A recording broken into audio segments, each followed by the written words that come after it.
आज है 31 जुलाई 2026 दिन शुक्रवार। Welcome back to clean news UP. चलिए देखते हैं उत्तर प्रदेश की 25 फटाफट बड़ी खबरों को। कांवड़ मार्गों पर जीरो टॉलरेंस नीति लागू, सफाई, रोशनी और सुरक्षा पर सरकार सख्त।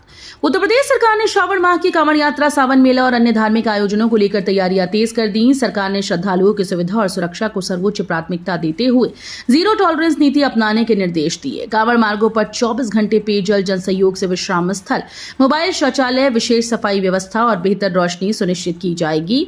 साथ ही कंट्रोल रूम के माध्यम से पूरे मार्ग की निगरानी होगी। यूपी में दिव्यांगजनों के लिए रोजगार अभियान 3.0 से 10 अगस्त तक मिलेगा नौकरी का मौका। उत्तर प्रदेश में दिव्यांगजनों को आत्मनिर्भर बनाने के लिए योगी सरकार 3 से 10 अगस्त 2026 तक दिव्यांगजन रोजगार अभियान 3.0 चलाएगी। इस विशेष अभियान के तहत प्रदेश के सभी ITI और कौशल विकास केंद्रों के माध्यम से दिव्यांग युवाओं को उनकी योग्यता और कौशल के अनुरूप रोजगार व स्वरोजगार के अवसर उपलब्ध कराए जाएंगे। व्यावसायिक शिक्षा, कौशल विकास, उद्यमशीलता राज्य मंत्री कपिल देव अग्रवाल ने कहा कि मुख्यमंत्री योगी आदित्यनाथ के नेतृत्व में दिव्यांगजनों को सम्मानजनक आजीविका से जोड़ना सरकार की सर्वोच्च प्राथमिकताओं में शामिल है। यूपी में खादी को मिलेगा नया विस्तार, प्राइम लोकेशंस पर खुलेंगे नए खादी स्टोर। उत्तर प्रदेश में खादी को बढ़ावा देने के लिए योगी सरकार नई रणनीति पर काम कर रही है। खादी और ग्रामोद्योग मंत्री राकेश सचान ने सभी बिक्री केंद्रों और परिसंपत्तियों का सर्वे कर अधिक ग्राहकों वाले प्राइम लोकेशंस पर नए खादी स्टोर खोलने के निर्देश दिए। विश्वविद्यालयों, तकनीकी संस्थानों, मेडिकल कॉलेजेस और सार्वजनिक स्थानों पर भी खादी उत्पाद उपलब्ध कराए जाएंगे। साथ ही खादी की ब्रांडिंग, प्रचार प्रसार और विपणन को मजबूत किया जाएगा। यूपी चुनाव 2027 की तैयारी तेज, बीजेपी ने रालोद के लिए सीटों का नया गणित बनाया। उत्तर प्रदेश विधानसभा चुनाव 2027 को लेकर भाजपा और राष्ट्रीय लोकदल के बीच बंटवारे को लेकर चर्चाएं तेज हो गईं। राजनीतिक हलकों में चर्चा है कि रालोद ने भाजपा के सामने 36 विधानसभा सीटों का प्रस्ताव रखा, जबकि गठबंधन में उसे करीब 20 सीटें मिलने की संभावना जताई जा रही है। माना जा रहा है कि भाजपा रालोद को मुख्य रूप से पश्चिमी उत्तर प्रदेश तक सीमित रखना चाहती है और पूर्वांचल व अवध में सीटें देने से बच सकती है। एक पेड़ मां के नाम अभियान को नई पहचान, हर जिले में लगाए जाएंगे 150 पौधे। इस स्वतंत्रता दिवस पर उत्तर प्रदेश में राष्ट्रभक्ति और पर्यावरण संरक्षण का अनूठा संगम देखने को मिलेगा। एक पेड़ मां के नाम अभियान के तहत 15 अगस्त को प्रदेश के सभी जिलों में वंदे मातरम वाटिका स्थापित की जाएगी। वन विभाग ने इसकी तैयारियां शुरू कर दी हैं। प्रत्येक जिले के चयनित स्थान पर 150 पौधों का रोपण किया जाएगा। ये पहल राष्ट्रगीत वंदे मातरम के 150 वर्ष पूरे होने के अवसर पर प्रकृति को समर्पित विशेष श्रद्धांजलि होगी। यूपी बोर्ड का बड़ा फैसला, 10वीं 12वीं के आवेदन की तारीख नहीं बढ़ेगी। यूपी बोर्ड ने सत्र 2026-27 की हाई स्कूल और इंटरमीडिएट परीक्षाओं के आवेदन और कक्षा 9 और 11 की अग्रिम पंजीकरण को लेकर बड़ा निर्देश जारी किया। बोर्ड ने साफ किया कि निर्धारित अंतिम तिथि के बाद आवेदन की समय सीमा नहीं बढ़ाई जाएगी। कक्षा 10वीं और 12वीं के आवेदन की अंतिम तिथि 16 अगस्त, जबकि 9वीं और 11वीं के पंजीकरण की अंतिम तिथि 25 अगस्त है। लखनऊ में रियल एस्टेट बूम, 6 महीने में 37 नई परियोजनाओं को मिली यूपी रेरा की मंजूरी। उत्तर प्रदेश की राजधानी लखनऊ अब घर खरीदने वालों की पहली पसंद बनती जा रही है। आवासीय और व्यावसायिक परियोजनाओं की स्वीकृति के मामले में लखनऊ ने नोएडा और गाजियाबाद को पीछे छोड़ दिया। जनवरी से जून 2026 के बीच यूपी रेरा में 143 नई परियोजनाएं पंजीकृत हुई, जिनमें सबसे अधिक 37 परियोजनाओं को लखनऊ में मंजूरी मिली। बढ़ती मांग को देखते हुए रियल एस्टेट कंपनीज लगातार नई योजनाएं ला रही हैं। कानपुर में तैयार हो रही हाईटेक स्मार्ट वर्दी, GPS और सेंसर से जवानों को मिलेगी नई सुरक्षा। बर्फीले इलाकों में तैनात भारतीय जवानों की सुरक्षा के लिए कानपुर के उत्तर प्रदेश वस्त्र प्रौद्योगिकी संस्थान में अत्याधुनिक स्मार्ट वर्दी विकसित की जा रही है। इस हाईटेक वर्दी में सेंसर फैब्रिक की बुनाई के दौरान ही शामिल किए जाएंगे, जिससे अलग से कोई डिवाइस लगाने की जरूरत नहीं होगी। वर्दी को GPS सिस्टम से जोड़ा जाएगा, जिससे बर्फीले तूफान या आपात स्थिति में जवानों की सटीक लोकेशन तुरंत ट्रेस की जा सकेगी। बदायूं में अखिलेश का हमला, बोले गंगा एक्सप्रेसवे की क्वालिटी खराब, वाहन भी कम चल रहे। बदायूं दौरे पर पहुंचे समाजवादी पार्टी के राष्ट्रीय अध्यक्ष अखिलेश यादव ने गंगा एक्सप्रेसवे की गुणवत्ता पर सवाल उठाते हुए योगी सरकार पर निशाना साधा। पूर्व विधायक ओमकार सिंह यादव के 13वीं संस्कार में शामिल होने के बाद प्रेस कॉन्फ्रेंस में उन्होंने कहा कि वो पहली बार गंगा एक्सप्रेसवे से आए हैं और वहां बेहद कम वाहन चल रहे हैं। उन्होंने दावा किया कि एक्सप्रेसवे की क्वालिटी बेहद खराब है। साथ ही मुख्यमंत्री योगी आदित्यनाथ पर तंज कसते हुए कहा कि पहले गोरखपुर में गांजा ज्यादा पकड़ा जाता था, अब लखनऊ में भारी मात्रा में पकड़ा जा रहा है। धर्मेंद्र प्रधान के इस्तीफे पर तेज हुई सियासत, राजभर ने अखिलेश यादव से पूछा बड़ा सवाल। केंद्रीय शिक्षा मंत्री पद से धर्मेंद्र प्रधान के इस्तीफे के बाद उत्तर प्रदेश की राजनीति में बयानबाजी तेज हो गई। सुहेलदेव भारतीय समाज पार्टी के अध्यक्ष और प्रदेश सरकार में मंत्री ओम प्रकाश राजभर ने समाजवादी पार्टी प्रमुख अखिलेश यादव से सवाल किया कि यदि धर्मेंद्र प्रधान कुर्मी समाज के बजाय यादव समाज से होते तो क्या उनका रुख यही रहता। उधर नीट समेत विभिन्न परीक्षाओं के पेपर लीक के मुद्दे पर विपक्ष लगातार सरकार पर हमलावर है। पर्यावरण संरक्षण पर जोर, कॉलेजेस में अब वेस्ट मैनेजमेंट का मिलेगा व्यावहारिक प्रशिक्षण। विश्वविद्यालय अनुदान आयोग यानी यूजीसी ने देश भर के विश्वविद्यालयों और उच्च शिक्षण संस्थानों के लिए ठोस कचरा प्रबंधन संबंधी नए दिशा निर्देश जारी किए। अब स्नातक स्तर पर ठोस और खतरनाक कचरा, मृदा प्रदूषण, पुनर्चक्रण और पर्यावरण संरक्षण से जुड़े विषयों को पाठ्यक्रम में शामिल किया जाएगा। विद्यार्थियों को सीवेज शोधन, कचरा पृथक्करण, खाद निर्माण और रिसाइकलिंग का व्यावहारिक प्रशिक्षण भी दिया जाएगा। गाजियाबाद हादसे के बाद सख्ती बढ़ी, कांवड़ मार्गों पर भारी वाहनों की नो एंट्री। कांवड़ यात्रा 2026 को लेकर उत्तर प्रदेश में सुरक्षा और ट्रैफिक व्यवस्था पूरी तरह से हाई अलर्ट पर है। कानपुर में भारी वाहनों का डायवर्जन 4 चरणों में लागू किया गया, जबकि गाजियाबाद हादसे के बाद वेस्ट यूपी में सुरक्षा और सख्त कर दी गई।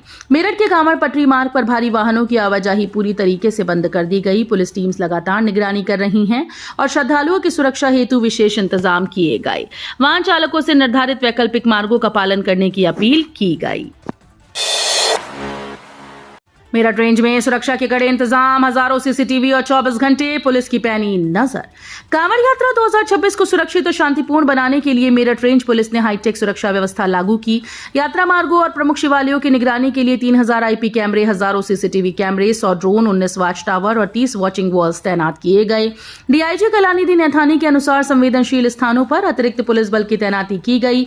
पूरी यात्रा के दौरान 24 घंटे निगरानी रखी जाएगी ताकि श्रद्धालुओं की सुरक्षा सुनिश्चित की जा सके। बरेली नाला हादसे पर मंत्री साग, जेई के निलंबन और ठेकेदार को ब्लैकलिस्ट करने के निर्देश। बरेली के आंवला में नाले में बहे 7 वर्षीय दिव्यांग मासूम प्रीत का 48 घंटे बाद भी कोई सुराग न मिलने पर पशुधन मंत्री धर्मपाल सिंह ने कड़ी नाराजगी जताई। पीड़ित परिवार से मुलाकात और घटनास्थल का निरीक्षण करने के बाद उन्होंने अधिकारियों की बैठक ली। मंत्री ने नगर पालिका के ईओ से स्पष्टीकरण मांगने संबंधित, जेई को निलंबित करने और ठेकेदार को ब्लैकलिस्ट करने के निर्देश दिए। साथ ही मासूम की तलाश में तेजी लाने और लापरवाही बरतने वालों के खिलाफ सख्त कार्रवाई करने को कहा। रायबरेली एम्स में बनेगा 500 बेड का नाइट शेल्टर, तीमारदारों को मिलेगी बड़ी राहत। उत्तर प्रदेश के रायबरेली एम्स में मरीजों की तीमारदारों के लिए बड़ी सुविधा शुरू होने जा रही है। संस्थान परिसर में 500 बेड का आधुनिक नाइट शेल्टर यानी हाईटेक विश्राम गृह बनाया जाएगा। इसके लिए एम्स रायबरेली और सेवादान आरोग्य संस्था के बीच समझौता ज्ञापन यानी एमओयू पर हस्ताक्षर किए गए। इस परियोजना के पूरा होने के बाद दूर दराज से आने वाले मरीजों के परिजनों को सुरक्षित और आरामदायक ठहरने की सुविधा मिलेगी। अगस्त में 9 दिन बंद रहेंगे यूपी के स्कूल, जानिए कब मिलेगी छुट्टी। अगस्त महीने में उत्तर प्रदेश के बेसिक शिक्षा विभाग के परिषदीय विद्यालयों में छात्रों और शिक्षकों को कुल 9 दिनों का अवकाश मिलेगा। इनमें 4 सार्वजनिक छुट्टियां और 5 रविवार शामिल हैं। अवकाश की शुरुआत 4 अगस्त को चेहिल्लुम से होगी। 15 अगस्त को स्वतंत्रता दिवस पर ध्वजारोहण और सांस्कृतिक कार्यक्रम आयोजित होंगे, जबकि नियमित कक्षाएं नहीं चलेंगी। इसके अलावा 26 अगस्त को ईद ए मिलाद और 28 अगस्त को रक्षाबंधन के अवसर पर भी स्कूल बंद रहेंगे। यूपी के 7.66 लाख किसानों को मिलेगा मुफ्त बीज, सरकार ने शुरू की तैयारी। उत्तर प्रदेश सरकार ने खरीफ सीजन में किसानों को बड़ी राहत देते हुए 7.66 लाख किसानों तक दलहन और तिलहन के मिनी किट पहुंचाने का लक्ष्य तय किया। इसके तहत 36,475 कुंटल प्रमाणित बीज निःशुल्क वितरित किए जाएंगे। बीज प्राप्त करने के लिए किसानों को यूपी बीज और कृषि यंत्र सब्सिडी पोर्टल 2026 पर पंजीकरण करना होगा। लाभार्थियों का चयन पूरी तरह से पारदर्शी ई लॉटरी प्रणाली के माध्यम से होगा। खरीफ सीजन में खाद की नहीं होगी कमी, सरकार ने जारी की मंडलवार स्टॉक लिस्ट। खरीफ सीजन 2026 में किसानों को खाद की कमी ना हो, इसके लिए उत्तर प्रदेश सरकार ने मंडलवार उर्वरक स्टॉक की सूची जारी कर दी। कृषि विभाग के अनुसार प्रदेश में यूरिया, डीएपी, एनपीके, एसएसपी और एमओपी का पर्याप्त भंडार उपलब्ध है। सरकार ने किसानों से अपील की है कि वे खाद की कमी संबंधी अफवाहों पर विश्वास न करें और आवश्यकता से अधिक उर्वरक का भंडारण न करें। साथ ही सभी किसानों को जल्द से जल्द फार्मर रजिस्ट्री कराने की सलाह दी गई। नई शिक्षा नीति को रफ्तार, प्रदेश में खुलेंगे अत्याधुनिक सीएम मॉडल कंपोजिट विद्यालय।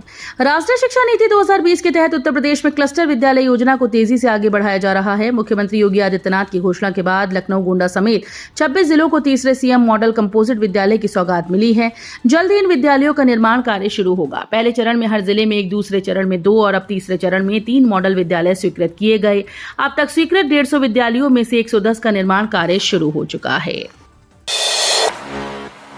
गंगा के कटान से बड़ा बिजली संकट, 220 केवी लाइन के 2 टावर नदी में समाये। गंगा के बढ़ते जलस्तर और तेज कटान ने पश्चिमी उत्तर प्रदेश के पावर ट्रांसमिशन नेटवर्क को बड़ा झटका दिया। शेरपुर नई बस्ती के पास 220 केवी हाई टेंशन लाइन के 2 टावर गंगा की धारा में बह गए, जबकि दोनों ओर के एक टावर भी क्षतिग्रस्त हो गए।